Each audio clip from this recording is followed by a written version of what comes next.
লক্ষ্যে একটি বাস্তবমুখী মিতব্যয়িতার বাজেট এটা আমরা বলতে পারি।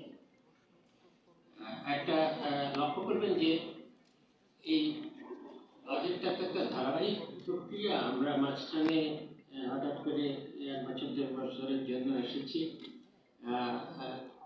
এই ধারাবাহিক প্রক্রিয়ায় লক্ষ্য করবেন যে বাজেটের প্রস্তাবিত বাজেটের সিংহভাগ ব্যয় চলে যাচ্ছে বৈদেশিক ও অভ্যন্তরীণ ঋণের দায় মেটাতে, এবং তার সাথে ভর্তুকি আছে কৃষি এবং জ্বালানি খাতে ভর্তুকি আছে, সেটা রাখতে হচ্ছে। কারণ মূল্যস্ফীতিকেও আমরা উত্তরাধিকার সূত্রে গত বছর আমাদের দায়িত্ব গ্রহণের আগে থেকেই আমরা পেয়েছি।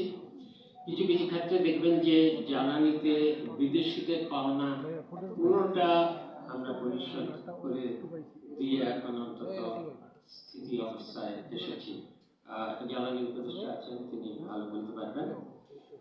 আমরা আসলে যেটা চাচ্ছি সেটা হলো এই ঋণ নিয়ে ঋণ পরিশোধের যে দুষ্ট চক্র, এটা থেকে বেরিয়ে আসার এক বাজেটে হবে না, অন্তত শুরুটা যেন আমরা করে যেতে পারি। আর অনেকে বলবেন, পত্রপত্রিকায় আমি দেখেছি যে এটাকে বলা চলে যে কি যে বলা চলে সেটা অনেকেই দ্বিধাগ্রস্ত, এই বাজেটকে কিভাবে সংজ্ঞায়িত করবেন। অনেকে বলেছেন গতানুগতিক বাজেট, বড় কোনো চমক নাই, কৌশলগত বা কাঠামোগত তেমন পরিবর্তন তারা দেখতে পাচ্ছেন না।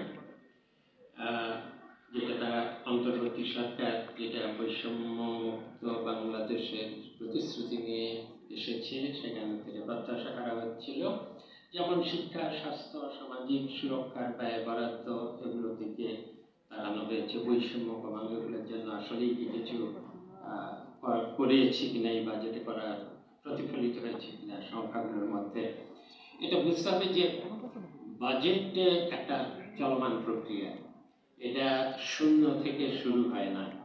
যেমন যে কর বিন্যাস এখন আছে, অর্থ উপদেষ্টা মহোদয় যেটা বললেন, এই কর ব্যবস্থার মধ্যে তো অনেক অসঙ্গতি আছে, অনেক সামঞ্জস্যহীনতা আছে। একটা অসঙ্গতি কমাতে গেলে আরেকটা অসঙ্গতি দেখা দেয়। এখন একদম শূন্য অবস্থা থেকে শুরু করলে আমি তাত্ত্বিকভাবে একদম সুন্দর একটা কর নীতি করতে পারতাম, কিন্তু এখন তো আমরা একটা জায়গায় আছি, সেখান থেকে এদিক ওদিক করতে হচ্ছে। এটা আরো স্পষ্ট হয় যেটা